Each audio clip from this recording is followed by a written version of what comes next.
Being consistently successful on the water is all about the little things, and mastering the fine details can translate into big outcomes.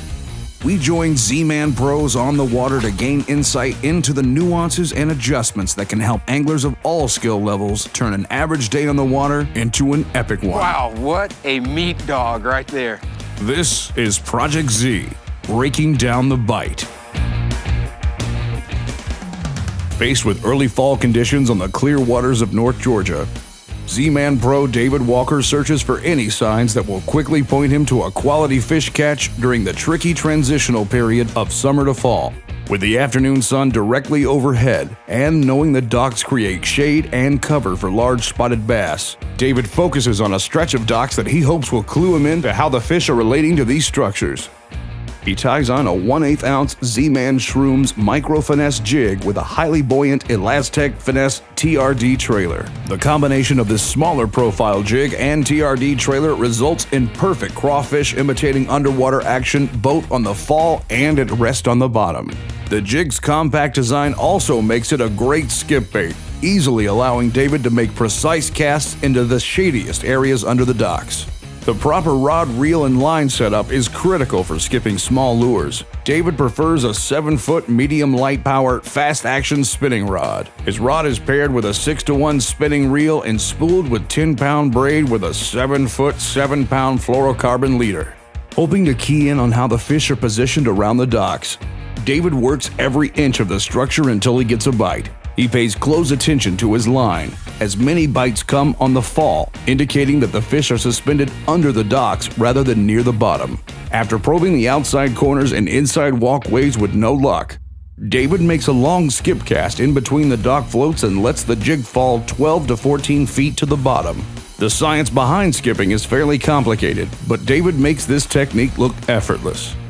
The key to a good skip cast is to generate as much lure speed at the point of line release, with the rod almost parallel to the water so the lure travels across the surface with minimal drag.